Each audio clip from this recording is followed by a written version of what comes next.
Hey everyone, welcome back to the Be Better Everyday podcast, the podcast where we talk about self improvement, mental health, relationships, and the ups and downs of becoming the best versions of ourselves. We're your hosts, Josh and Mac, just two best friends on a journey to level up in life, get in shape, and break free from bad habits, one day at a time. No fake motivation, no perfection, just real talk, real struggles, and real growth. So if you're ready to work,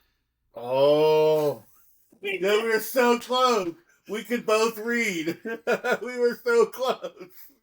We were doing good. I actually might leave this in. I don't know.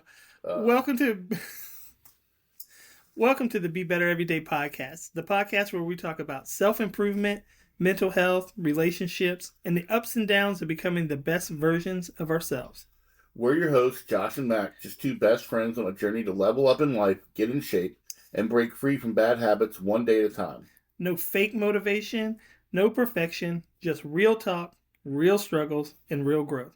So if you're working on yourself, figuring life out, or just need a little extra motivation, you're in the right place. All right, let's get into it. What's going on, bud? What's going on, brother? I can't believe we got that in 2 tries. I hope we leave the first one in because we almost nailed it. Yeah, I think we're going to have to leave the first one in. We're trying to level up this podcast. We are. Last week's podcast went out yesterday. And you got an update from your trip from last week, from the last podcast? Yeah. So my son and I went out of town, went to Lynchburg for the weekend. Just had an amazing time. Like, we got to fellowship with other Christian men. But more importantly, we just got to spend time together. My wife and I were talking on Sunday night after we got back from our trip, and it's like we were watching a YouTube video on the TV, and it's like sometimes you wonder if you're doing the right thing as a parent, and like you're your own worst critic, of course, but like you're like, man, you see what other people are doing, and yes, you can't compare yourself. You shouldn't compare yourself to other people because what a lot of people have going on outside of their home is a lot different than what they have going on inside of their home, and a lot of times it's just a facade that they put up, So we're looking at this podcast, and these guys are sitting out with their big, large print Bibles on the table, and they're quoting scriptures and stuff like that. And like, I wish that I made it a priority, and I need to make it a priority to sit in the Word a little bit more, and to have my children see me like that. But and you would think. We went up there on this retreat, and they had some really good speakers, and we watched a little clip from Black Hawk Down, so that was good. But my son and I got the time. Words. My son and I got to spend a lot of time together just playing this board game, and you would think that a Christian men's retreat is not the right place to play a zombie board game, but it's something that we both enjoy. We were doing it with other Christian men, and it's a collaborative game, so it's kind of like the players versus the game. But my wife and I were talking about it, and it's really like an opportunity to show my son that, like, hey, you and I can problem solve things together, and if you have trouble, I'm a reliable source to come to. And it was a 2.5-hour ride, and my son has autism, but it was a good opportunity for us to just spend time together, even if it was just quietly riding in a car together and casually having a conversation. And we got into some deeper conversations.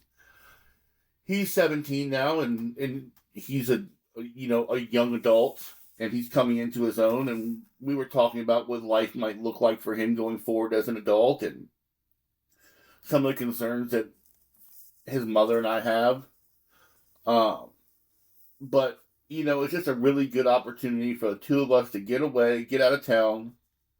We did share a hotel room this year. He did tell my wife that next year he wants to get his own hotel room because I snore too loud. Apparently, I snore over the sound of his noise-canceling headphones and his noise blockers that he has inside his ears. He can still hear me snore, so next year we'll get him his own room. But it was just a good time together. Well, that's good. And next year, you'll be using your CPAP machine. I will be. I am. Tonight he starts. I'm the king of best intentions. Yeah, I feel like we both share that personality trait. So me and Jackie went out date night last night and saw Last Breath. Pretty intense, true story. And like I told you earlier, I think the coolest part was, how everything you see now is based on true events, based on true story.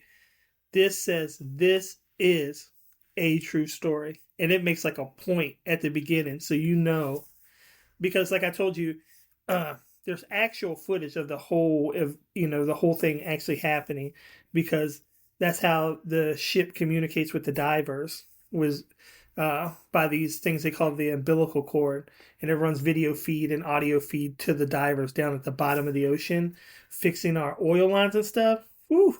Let me tell you, dude. And they do like these perfect things of like um, giving you the quietness of what it would be like in the pitch blackness down in the bottom of the ocean. I thought was pretty cool that they did. We're so concerned about, you and I were talking about, people going to sending uh,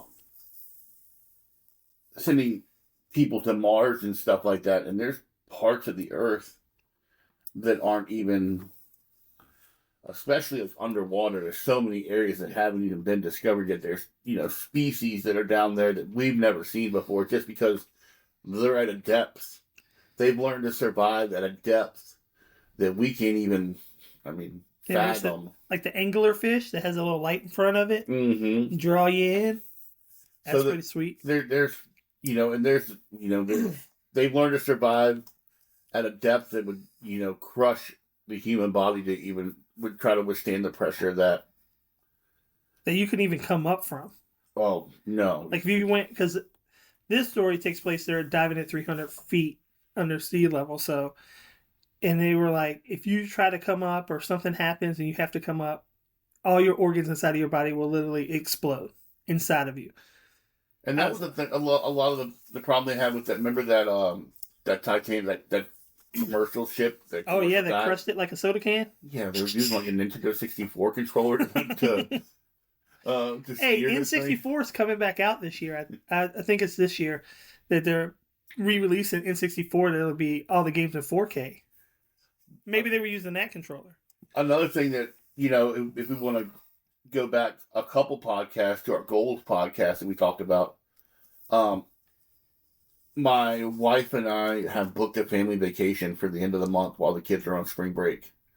Super excited. We're heading up to the mountains. Yes, it'll be cool up there. The weather'll still be cool end of March, 1st of April. But that's what me and you like, though. I know we are cool weather guys. But the pool at the campground is heated to 85 degrees, so the kids will be able to get into the pool. They got hot tubs there. One thing I bought a projector with an outdoor, like a 100-inch outdoor screen. So at night, sitting by the campfire, we'll be able to fire up the Nintendo Switch and Mario Kart and Mario Party and stuff like that. We can hook a DVD player up to with a Bluetooth speaker and watch movies outside. So we definitely will be the cool campsite. That's sweet. Dude, I just saw a thing released last week that Mario Kart is the most stressful game. It's Mario Karts, then I think after that's like all the normal ones you would think, like PUBG and Fortnite and stuff like that. Yeah, Call of Duty. I can't imagine Mario Kart being the most stressful. Yeah, it was pretty funny to me. I thought it was pretty funny. Because all the ones, like the next 5, I was like, oh, I get that. But Mario Kart was always so fun. But maybe it's because I'm awesome at it. I was contemplating buying a PlayStation 5 or an Xbox Series X or Series S or whatever. The new PGA 2K25 came out a week or two ago. And I played PGA 2K21, but they released that on Nintendo Switch, which we already own. So if I bought this gaming system, it would strictly be to play this One game. one game. Well, I'm thinking about getting a gaming system because I'm worried that when Grand Theft Auto comes out next year, that it This fall. is it this fall? I think it's coming out this six is coming out this fall. Oh man. So yeah, I definitely gotta probably gonna need a new gaming system for that. Because y'all are on the 360, right? I am.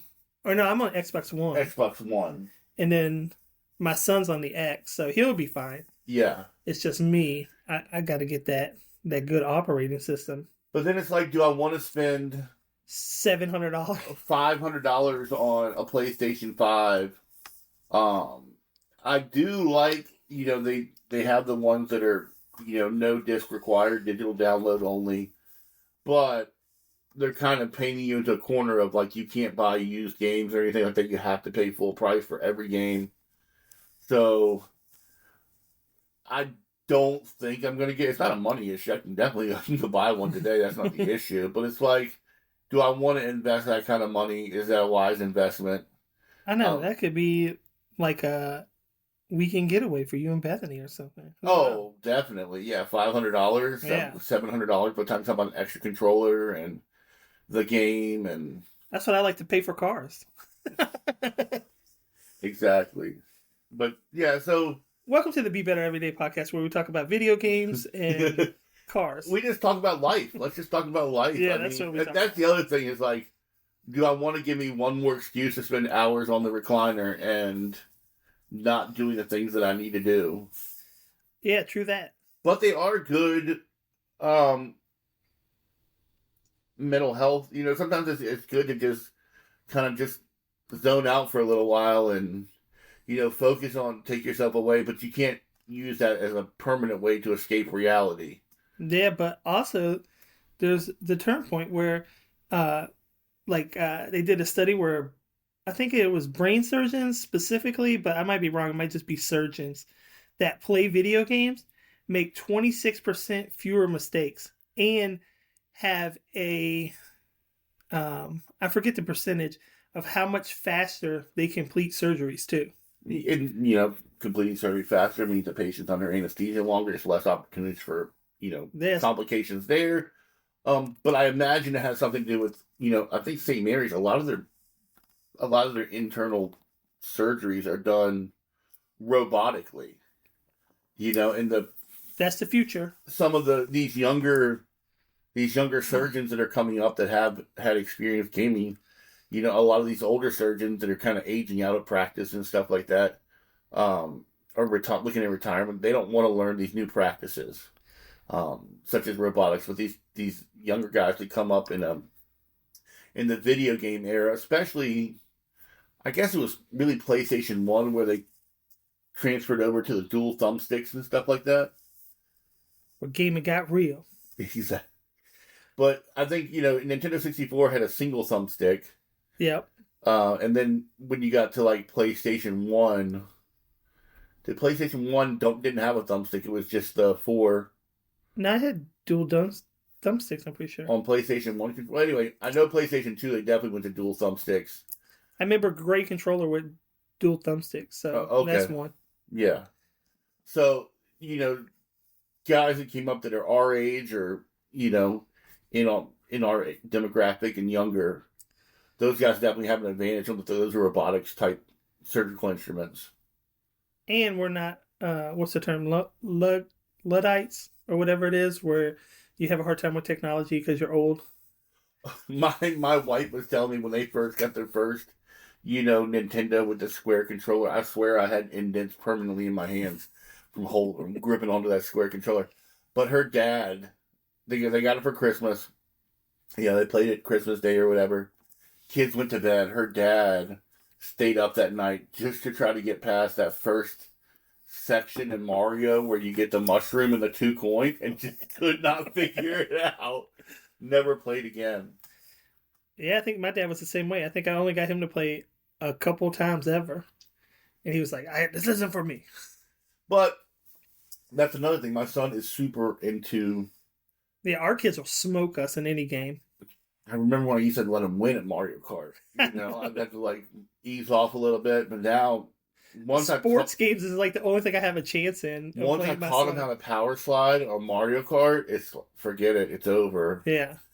And it's like he always gets the luckiest things when he collects like the turtle shells and the stars and stuff. I'm like, how do you get the ghost every time? I know, right? uh, all right, let's get into some actual questions. Unless you want to keep talking about gaming systems we don't know about. Yeah, exactly. Well, I was like, oh, maybe a Steam Deck will be cheaper. Yeah, right. Forget that. I was like, Everything's $500. oh yeah, you're not entering that market space for less than $500. I mean, Me, you can get one used on Marketplace. I just don't me and trust. Jack can talk about how anytime nowadays, if you leave the house, you spend $100. It's so easy. I mean, I spent well over that yesterday. I had to run a couple of errands. Oh, update on the van. I went to Mechanical Honda yesterday, pulled into the service center, and they were able to just like within 2 seconds give me the code for the GPS screen. Nice. So Now I think it just gives you in a glove box in 2 seconds. that's not happening. All right, I think this is a good question for us. It's about overcoming slumps and staying consistent. So, since you've been working on consistency, talk about how you handle slumps and motivation. And I think that's a good question because I think me and you are both coming out of slumps. We are, we both struggled during the holiday season because different events that have happened during our lives. But you just have to accept that slumps are going to happen. Yes, we say no bad days. Some days are better than other days, but the trying to make those slumps, those slump periods, and not getting stuck in that slump. Uh, Not finding yourself, planting your feet at your lowest point. Yeah, I think that some of our growth is being able to recognize that we're in slumps. Yeah, I thought, we went for a walk last week, and you saw how my lower back was, and originally I thought it was just because, like, I hadn't been walking as much, or hadn't been moving as much, and stuff like that, or I hadn't stretched prior to going. But here, so recently, the last week, I can't even walk around a store for 5 minutes. I think I need to go see a doctor about it because it may be something other than Yeah, like not being able to comfortably walk around the store is, even at my heaviest, I could go walk around Walmart for an hour and, I'll be fine. I think there's something going on with my lower back right now that I need to go get seen by a doctor because even standing in the kitchen to make dinner, I've got to pull a stool over now. And that's not something I should have to do to make spaghetti. that's a me thing, not a you thing. Yeah. So, before I thought, but so when we get back to slumps, it's like slumps are going to happen. Um, Being able to surround yourself with positive ideas and positive motivators and stuff like that. We were talking about the video games. I had a buddy of mine who used to love drinking beer, almost to the point where it could have been considered a problem. He wanted to live a healthier lifestyle, and so he had told himself that, like, I can have one beer for every mile that I do during the week. You try to get out and run every day or whatever during the week, Monday through Friday. And so he could have one beer for every mile that he did during the week on the weekend. Um, and once he got into a healthier routine, he wanted to run more and drink less, but that was one thing that he did. And I thought, maybe if I want to play a golf tournament on PGA Golf, maybe like I can only, do one round of golf per mile that I walk that week or whatever. That's a good strategy. That was going to go into the next question: what strategies help you stay on track about personal growth? And that's a good strategy to start. I like that. Maybe I need to walk 10 miles for a pizza. Yeah. Sometimes it feels like, we posted a podcast yesterday, and the title was "When Therapy Tastes Like Pizza." It was such a great way to sum up that podcast. But it's just positive motivators and realizing the reason why you're doing what you're doing. Yes, you do want to feel better, but you also want to set a positive example for those around you. Like, I don't want my kids to have the struggles with weight and food that I had. Yeah. I was not a homework kid. It wasn't a priority for me. But I realize now, like, you and I are super intelligent, and then once we find things that we're interested in, we'll read and we'll surround ourselves with those things. Um, and school was never it for Either of us. either of us, really. There was only one reason I went to school, and that was to socialize. But 100%. and everyone's like, "Oh, if you just apply yourself or whatever," and that's part of it. But like, yes, had I done homework, would I have done better? Yeah, and you don't realize that until you're out of school. Yeah. But I don't think that I closed any doors to myself. Maybe I could have gone to a 4-year college, but I don't think straight out of high school that would have helped the situation at all. Yeah, I think Audible would have helped me a lot back in high school if I There would have is had a it. lot more resources these kids have these days that we have never had, whether they be financial resources or something to read a book to you. I think one time we did a book report on, I believe it was The Hot Zone was the book. It was I don't remember through that. biology class, I think. It was a book report through biology class because it was kind of about how these monkeys were infected with this disease and they escaped their cages. And um, I am just not one to sit down and read a 500-page book. It's hard for me because every page I have to read multiple times for me with my learning disabilities and stuff. That's why Audible But works so good with me. I went to the library and got the book on tape. So that was the cheat code that I had back then. And back then they used to have, remember those things called Cliff Notes, Oh yeah, I the remember little that. yellow books that you could buy. Yeah, the book about the book. Exactly. Now there's apps, dude. There is. And another thing you can do with even without Audible, Chesterfield County Library, you don't have to be a resident of Chesterfield County to sign up for their to sign up for a library card in Chesterfield, but you can rent ebooks, you can rent audiobooks and everything from the county library straight to your phone. Yeah, I was just trying to think. I was just looking at all of my books and Jackie's books, like how mine's like one little section and hers is the rest of the bookshelf.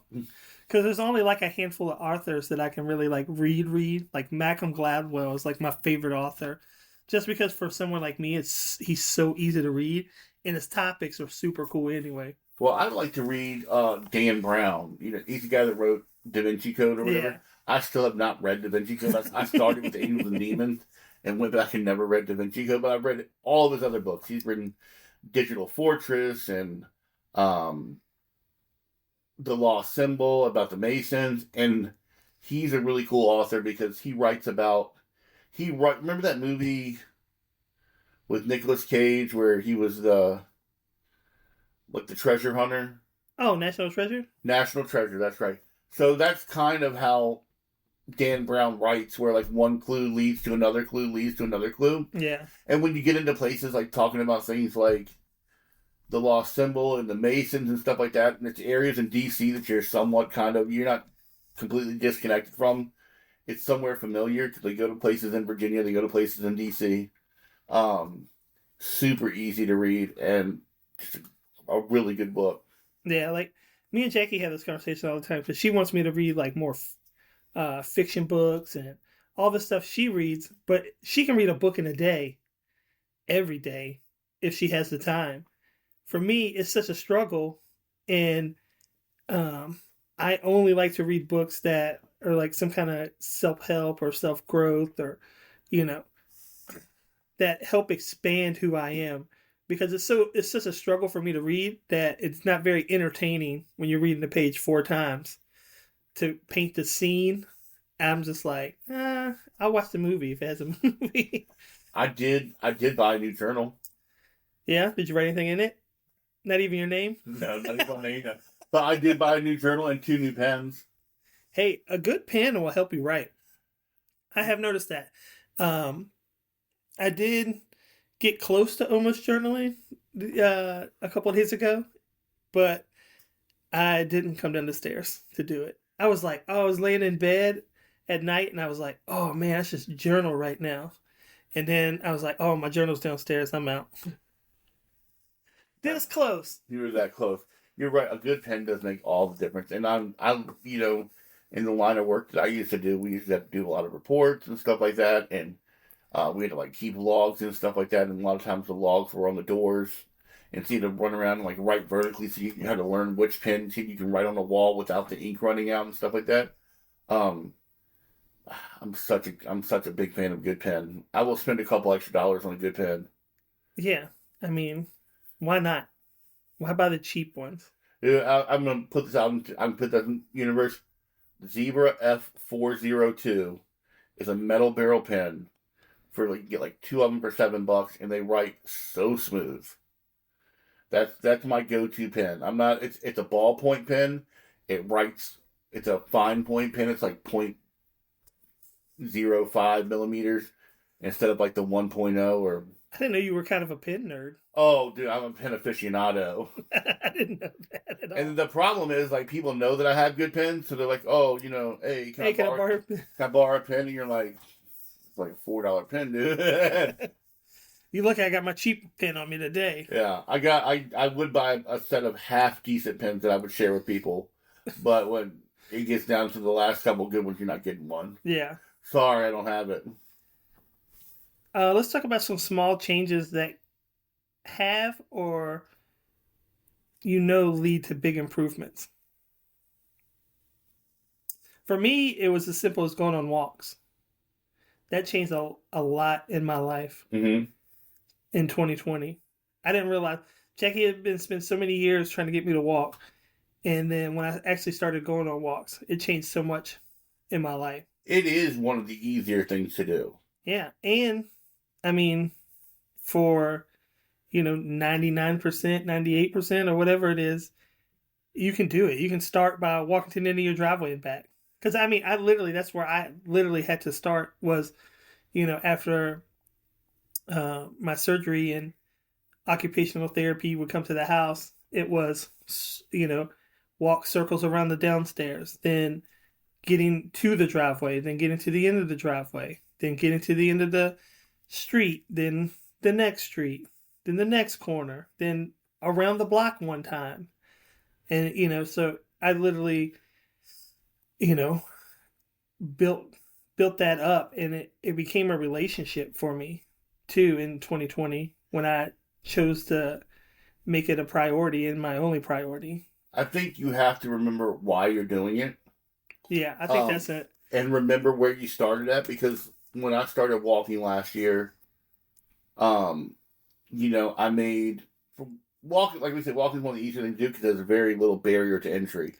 Like if you have a pair of tennis shoes, or you don't even need shoes, you can go walk barefoot. You can walk barefoot. A lot of people a lot of actually grounding. Well, not only grounding is your foot is not designed to be inside of a shoe. Yeah, and you walk different, you run different. Check out Barefoot Runner. He show you how to start walking barefoot. I mean, I'm all about stuff like that. Like when I do sled pulls, I do them barefoot. I've seen these barefoot shoes that have wider toe boxes and stuff like that are supposed to mimic walking barefoot while still protecting, your. I'm not gonna lie. If there's our sidewalk outside of our house is like an aggregate concrete, it's got the little rocks on top. Oh, dude, I have soft feet. Oh, my feet are so weak now. I remember that, like in high school and after high school, I would, run in the streets barefoot. It was nothing. I was just always barefoot. Yeah. Like if I didn't have to have shoes on, I was like ditching those, and I would walk everywhere barefoot. And now I can barely walk down the paved driveway. Well, my dad growing up, wore, steel toe boots at work all the time, working on job sites, and he'd come home and he'd be barefoot in the garden, and then he'd walk to the street. It'd be the middle of August, and he'd be on the hot asphalt and not even feel it. And I'm like, I can feel the asphalt burning through my shoes. Yeah, but I definitely need to get a pair of shoes with a wide toe box. I'll send you. Next time I see it on my it pops up, I'll share it with you. It's probably was it Vibro or whatever. My sister wears them. The good brand. Oh yeah, but like Uh, so yeah. But when I started, I just did one lap around the block, and like I said, my lower back hurt, my feet hurt, but it wasn't very long before I was walking a mile, 2 miles, and then I got up to 3 miles and stuff like that. And 3 miles was about the peak for me. But I was doing 2 miles consistently, yeah. and like literally going and knocking out a 2 mile walk in 40 minutes, and just being, that was my walk for the day. And then, or sometimes I would do a 2 mile walk in the morning and a 1 mile walk in the afternoon, and getting it in. But it's so quick to get out of those habits. Yeah. But just remember how easy it was to get into those habits, and that like, okay, if you do have to start over from square one, it's literally just a walk around the block. I know another small change that I did was starting the Morning Miracle or the Miracle Morning, whatever the name of the book is. Um, but setting up a morning routine, like it was something so small and so easy. And when I was doing it, it made so much more sense and it made my mornings so much better. I think it made who I was in the mornings better too, because it was just like me time and I was just focusing on almost improving myself every day through journaling and meditation and stuff. But now I've let that kind of fall away since I get up in the morning and work.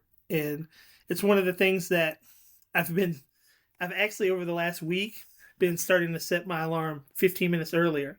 And so the plan is next week to do 15 minutes earlier so I can get up an hour earlier eventually. And so that way I can set up my morning routine the way I want it. And eventually I want to start going to the gym in the morning.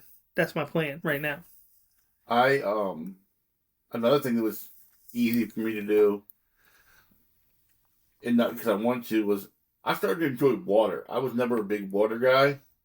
I was a big soda guy, a big tea guy, a big sports drink guy, but I was never a big water guy.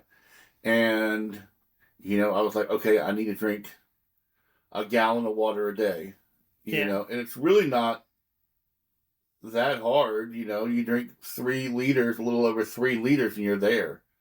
And so I had these 1 liter water jugs, these 1 liter water bottles, and I got one of those little water coolers at the house that you can refill, and I try to fill them up in the morning. And a lot of times I was trying to drink like 16 to 32 ounces first thing in the morning, jumpstart your day, jumpstart your metabolism, get those first, and then you're not struggling. And then I found myself drinking 4 and 5 of those water liter bottles a day, Yep. and it's now I'm not gonna say that I don't have. I try to drink the tea made with Splenda instead of sugar. It's not a great alternative, but it's healthier than sweet tea made with white sugar, Yeah. Water is a big, easy thing to do for everyone. and that'll cut pounds off quick. Not only that, like a lot of times when uh, you feel hungry, it's just your body's response to actually being thirsty too. Mm-hmm. And water is important for different functions in your body and what it does. Oh, healthy skin, healthy hair. Another easy thing is sleep. Just getting 7 to 9 hours. Like if you're getting less than 7 hours, it like I forget. I just saw it too.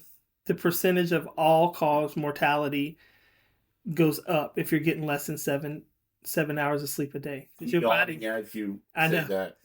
because your body needs 7 to 9 hours, and it's one of the easiest things that we take for granted, especially as a culture. I'll sleep when I'm dead. I mean, who didn't hear that growing up? Oh yeah, there's oh I tell you, there's only a certain number of hours a day you can work, and so get them in or whatever. But there's also, in order for you to be healthy and active and be able to do those work hours safely, you've got to substitute rest in there as well. What are some personal examples of mindset shifts that's changed your perspective on things? I would say for me, it's just one, like, personal reflection and realizing what my shortcomings are, and realizing limitations that I have, and not letting those limitations, like, just because I can't do this doesn't mean that I can't do something. Just because, okay, I'm at a point now where, with a lot of lower back pain, it's okay, maybe I can't walk 10,000 steps today, but I can do as many steps as I can do, Yeah. to get to the point where, but it's also knowing what's the healthy balance to be able to still do something tomorrow. Some of my mindset shifts were literally things that I say on this show, and kind of how we got our names for this show is no bad days and be better every day. And these are things when, like, I was super depressed and trying to get out of this funk. I literally would tell myself over and over and over again all day. Like, I'd be feeling so much pain and I wouldn't want to do anything. And I just have to tell myself, it's no bad days, man. As I got to wake up and open my eyes today. So I need to try to do something to take advantage of it. And so then that's how no bad days turn into be better every day for me. Is like, well, I can't go out and do something in the world. Let me do something here. And that's how I became a journaler for a little bit and started reading more books and learning about self improvement and learning about different breathing techniques. And it just all started with telling myself no bad days and then be better every day. And it's still stuff that I do to this day. Like if I'm having a shitty day and I like feel like I want to quit something, and I just remember to tell myself no bad days, man. No bad days. And you know me, I like to be pretty positive most of the time. So like when I feel that switch coming on where I'm not very positive, like I gotta break the cycle.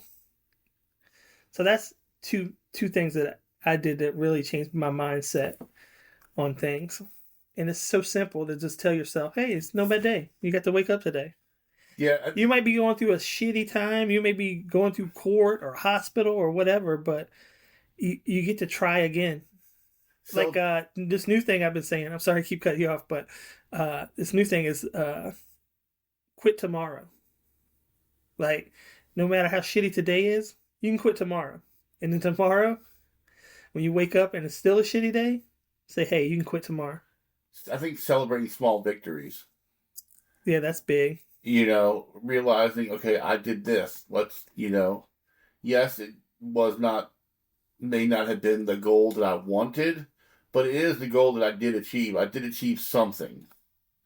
And just, you know, if you have to reward yourself for it to be an incentive, for it to be something you do the next day. One thing me and my daughter do every day when I drive her to school is like she sits in the back seat kind of across I should, drive, and she sits on the passenger side in the back seat.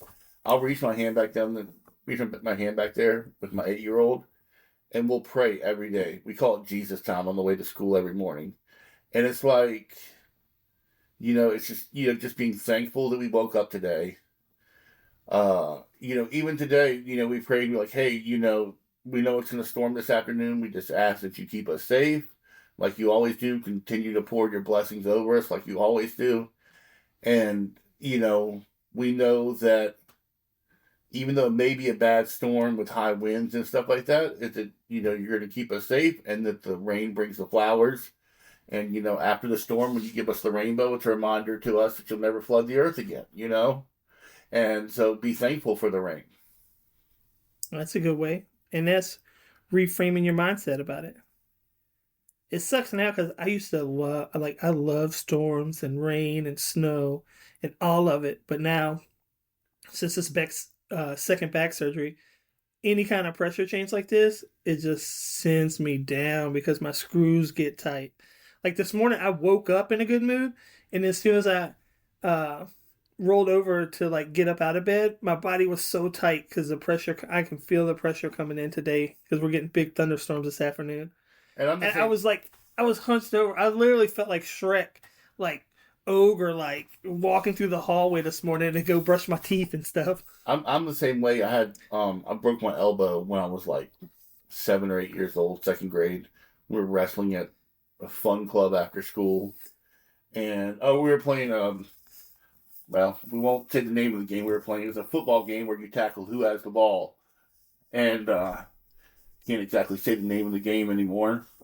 But uh, guy did like a Superman dive over top of me. I hit the ground, broke my elbow in a couple of places. And it's like even now, like when that pressure starts changing outside, I can feel like that little pocket in my elbow just building up pressure, and it's like I know it's coming. Yeah.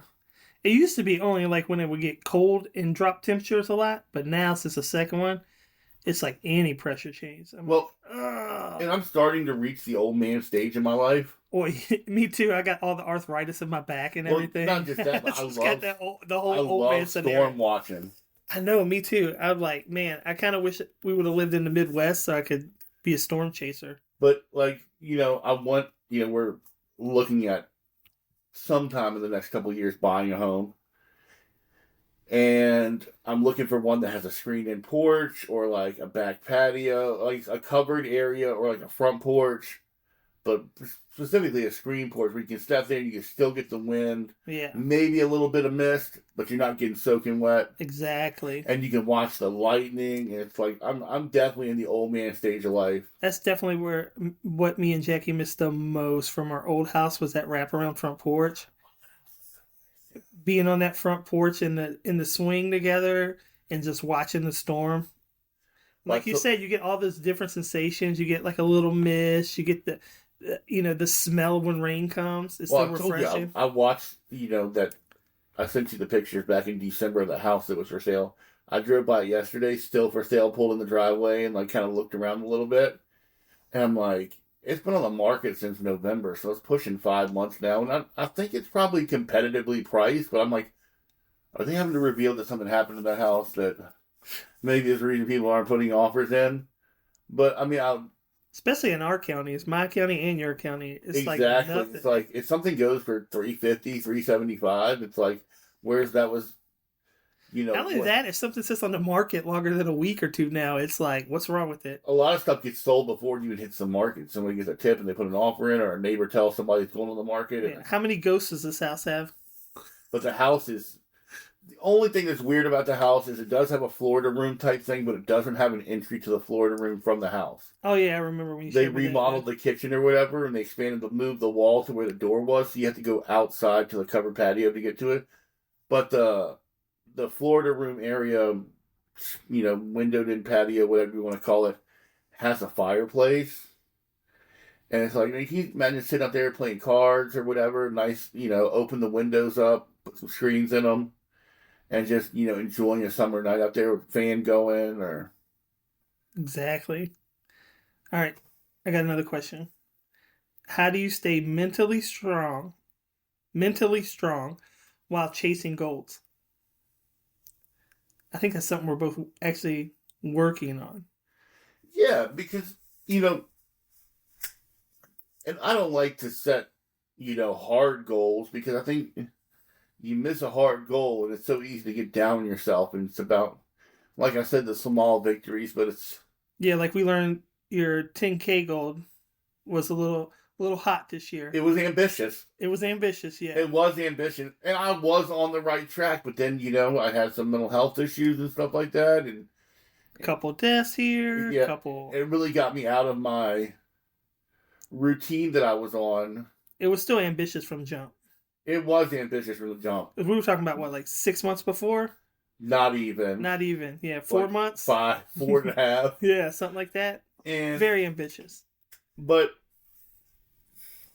I don't want to completely count it out. I mean, for next year, but Yeah, I think that would have been the better goal to set for next year, 2026, 10K.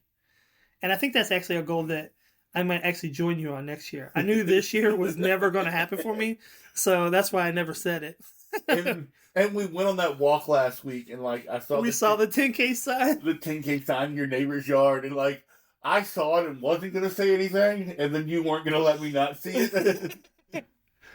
So I Well, really that's great. appreciate that. That's how we hold each other accountable. It is, and it's good to laugh about it because you know that like. Oh man, if I couldn't laugh about everything, that I wouldn't be here anymore. That's for sure. Laughter is what gets me through. That's why I make fun of everything.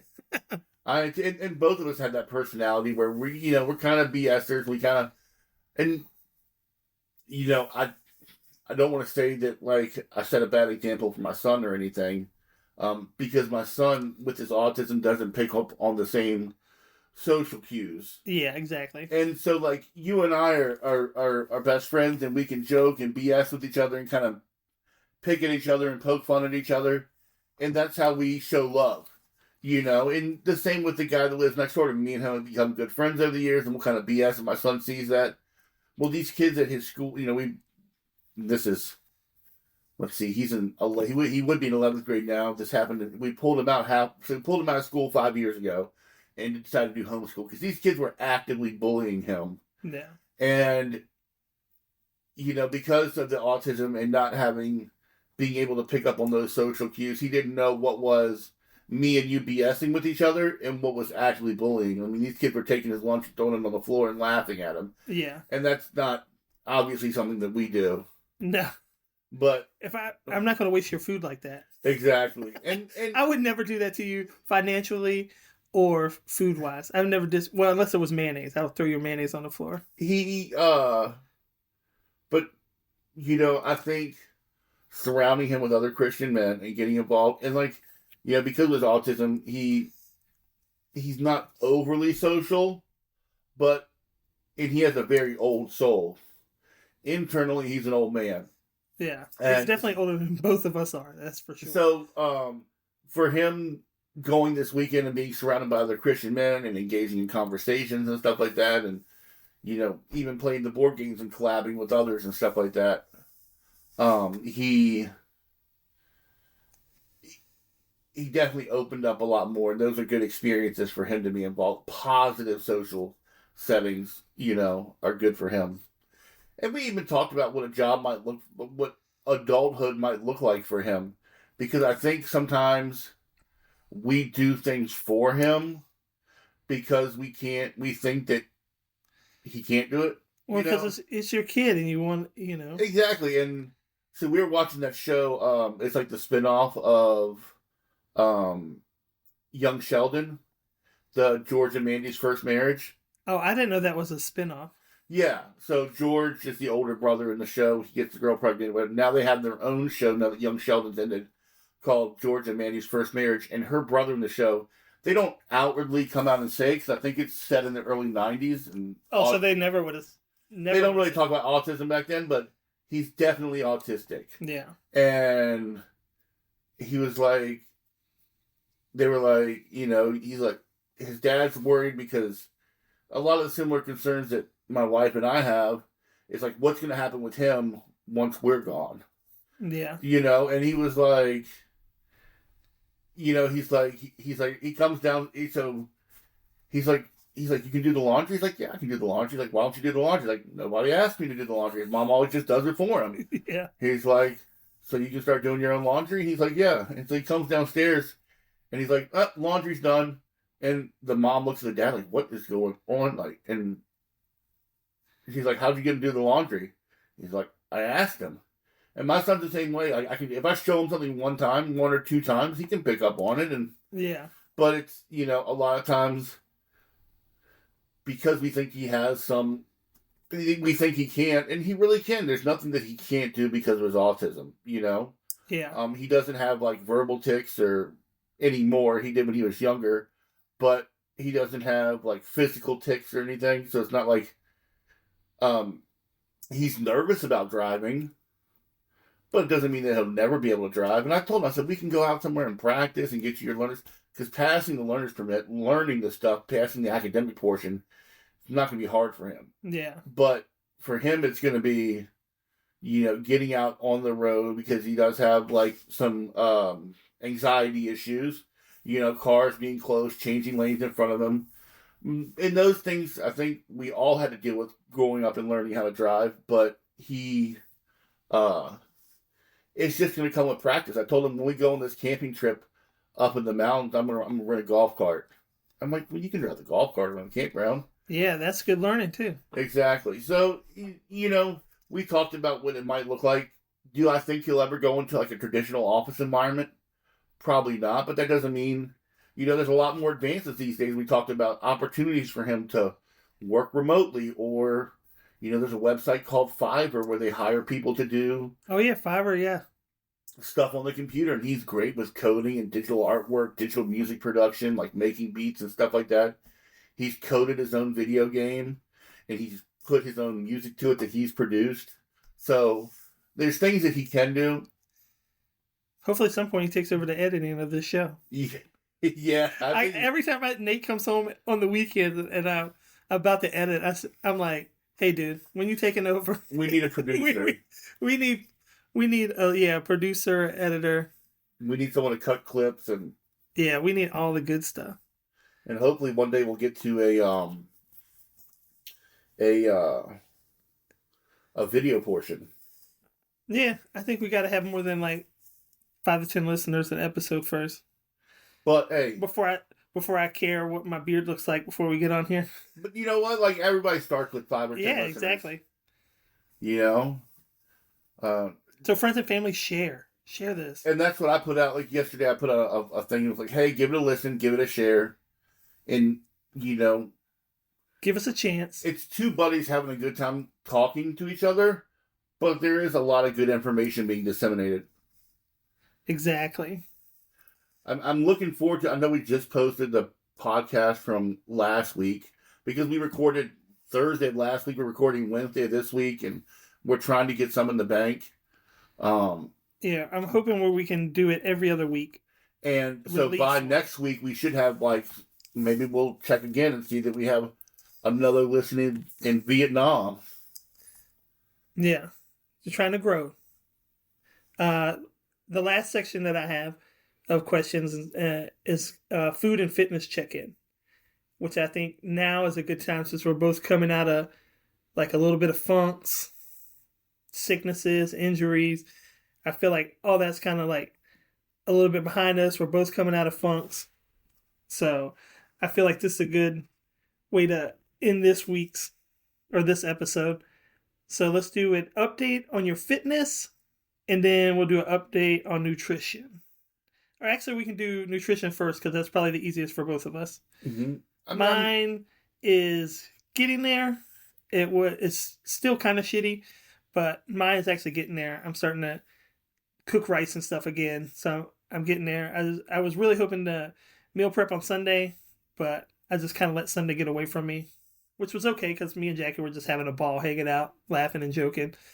But other than that, I feel like I'm making good moves towards getting my nutrition back to where it was.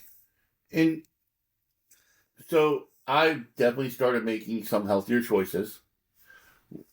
We went on the trip this weekend, definitely went for a salad and stuff like that. Chose green beans at dinner both nights in a row. So we're making some healthier choices. Definitely incorporating water into the diet more. Is it perfect? Nope. Is it going to be perfect? Nope. Is it better than it was? Yep. And a lot of times, a lot of what I've been realizing is, like, my wife has been having some health struggles and stuff like that. And so a lot more responsibility of the day-to-day activities has fallen on me. So, it is easier to make those quick decisions and stuff like that. So, but as she's coming out of those, we'll make healthier decisions, and I'm making better choices, and I'm optimistic about the future. I just think how the podcast started in these first 6 episodes, because the first 2 we were both making good choices, and then the next 3 we were all in this slump. Or, well, I guess the next 2 were in a slump, and then the past 2 I feel like we're coming out of this slump. Exactly. So it's kind of like a good representation of what we're trying to do with this podcast, and hopefully, I don't want to say help others because I don't know if we're helpful or not, but maybe inspire others to maybe start their own journeys or get back into their journeys. So I think that's good. Do we want people to listen? Yeah. Do we want to inspire people and help people? Yeah. But if nobody listens and I just get to have an hour every week or so with my friend sitting down and just checking in, and we do it behind a microphone and we put it out there and nobody listens to it, I'm okay with that too. Yeah, that's not what I want it to be. But But if that's what it is, then that's a great motivation for me as well. So fitness wise, I've been having the lower back pain and stuff like that. I've definitely been pushing it more than I was, and I was in a routine where I'm like, I can't get up because I know how much it's gonna hurt. Yeah. And now I'm in a position where even though I know it's gonna hurt, I found myself pushing it a lot more. Yeah. But I also agree that you need to go get checked out. I do need to get checked out. Like the other day, we went to the grocery store, and like 10 minutes in the grocery store, I was like, I cannot do this. Yeah. But then over the weekend, my son and I had to go into a store, and it wasn't an option not to go into a store. So, and yeah, I pushed myself, and it was uncomfortable. And I was okay afterwards. Like I lived through the pain, and but it definitely needs to get looked at. So Yeah. Well, luckily for like somebody like me, who's been dealing chronic pain for like 19 years now, and every day in chronic pain for 19 years, I've gotten over being a cart person, like mm-hmm. somebody who rides around in a cart. Like if I have to, I'll take it. Yeah, Like I've got because I remember how embarrassing I used to get, or how embarrassed I would feel having to ride around in a cart. Being in your 20s and being a cart person, it felt so embarrassing. Even when I used to have my turtle shell on or something after the surgery, or mm-hmm. have my cane in the cart because I had to walk in with the cane, I would still feel so embarrassed because of my age. But since it's been so long, I don't care. If I need a cart, I need a cart. And that's the thing is like you have to get over what other people will think. And it's so easy to get into a situation where you're worried about what other people think, and then it's like I'm not doing this for anybody else besides me and my family. Yeah, like when I see people in carts now in a store, like a lot of times you can tell who's like just riding around a cart just to be uh I don't want to say an asshole, but just kind of be doing it for jokes or whatever. Because I've seen that where kids are just riding around on carts for no reason. So when I see like people who look like they're really struggling, and if they need something off the shelf, I'll be the first one to Absolutely. offer help, and then like if I can see that they're struggling, I'll like try to give them a word of encouragement or Mm-hmm. something like that. Because I'd be like, look, I know what it's like. Like Oh, if I see cane people on canes, if they got a sweet cane, I'm going to be the first one to comment on how sweet it is. Because I got my cane hanging at the front door just in case. Luckily, I haven't needed it in a while, but it's always there. And it's well, always a good reminder too when I'm grabbing my shoes to see my cane. It's a good reminder to remember, you know, I used to be on that and now I'm not anymore. a lot of times, I'll see parents, when you have a child with autism, you recognize the signs of autism a lot easier. Yeah. And so, fortunately for us, our mother-in-law lived with us when he was real young, and he can go to the store now. Does he want to go to the store? Nope. And he don't want to be there for a long time if he has to go. But so when he was younger, my mother-in-law lived with us, and she would stay home with him while we went to the store. But I see parents in the store, and maybe they don't have that option. Maybe they're a single mother or single father, single parent, and they don't have the option to. But you still go to the grocery store, Yeah. and they have to take. And I'm always just trying to get word for, hey, I've been there. I know what you're going through. Like, hey, you're doing a good job, you know. And sometimes parents need to hear that from other parents. Yeah, I think as society as a whole, we just need to be more encouraging of other people around us. Because a lot of times you go out and you can just see how many people are just living their own world and so mad that other people are even around them. And I'm like, look, if you were just a little bit nicer and a little bit more open, for somebody to give you a compliment or just, It'd be so much easier for you. yeah, just anything, it'd just be a nicer world. And that's what I try to do. And that's why I try to like, Be polite. yeah, exactly. So my fitness update. Um, I know I said on the podcast that my goal was to start lifting by March. I lifted a couple times last week. I'm going to lift today, so I'm hitting that. My walks have still not really been there because the back pain still, but I'm able to, you know, try. I'm probably going to try to get one in before it storms. Maybe we'll see. But that's my fitness update right now. I'm just trying to do what I said I was going to do. Um, let's see. We're already at an hour. Um, so we knocked it out, dude. Another one in the bank. Another one in the bank. And you know, I look forward to this time that we get to sit down together. Me too. I always feel so good after it. And there's things that you and I talk about off the podcast that relationship things or struggles that we're having personally that don't need to be broadcast to the whole world. Well, But it's good to yeah, have that sounding board sometimes. yeah. So Some of the stuff we talk we talk about off the air is because our wives would put a pillow over our face when we sleep at night. slowly pressure to the leg stop kicking.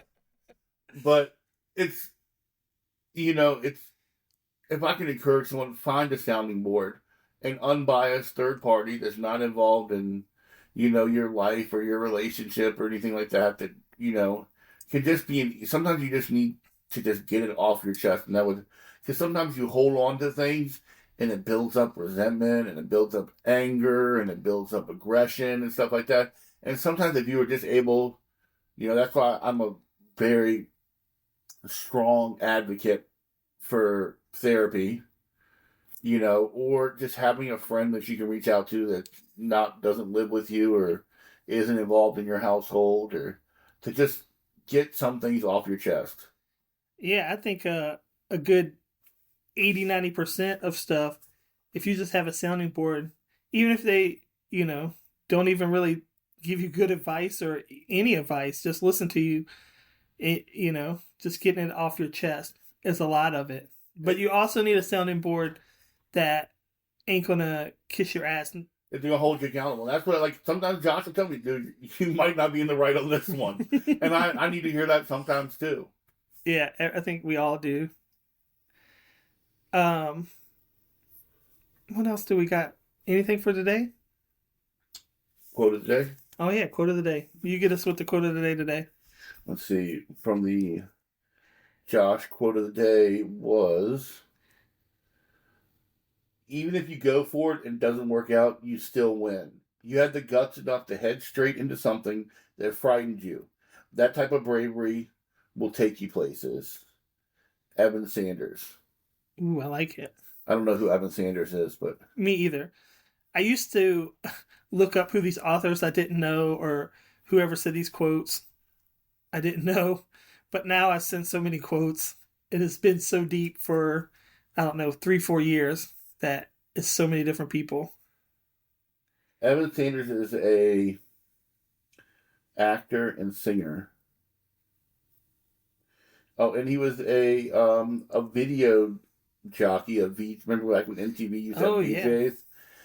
wake up in the morning. He was a VJ for Oh, MTV a VJ. Indonesia. No, Oh, a VJ, yeah, like downtown Julie Brown. yeah, like on remember MTV Yeah, had that after TRL Total Request Live? yeah, dude. Yeah. So he was a VJ for MTV Indonesia. What was the afternoon thing with Carson Daly? Remember that? Yeah, that was TRL. Yeah. Yeah.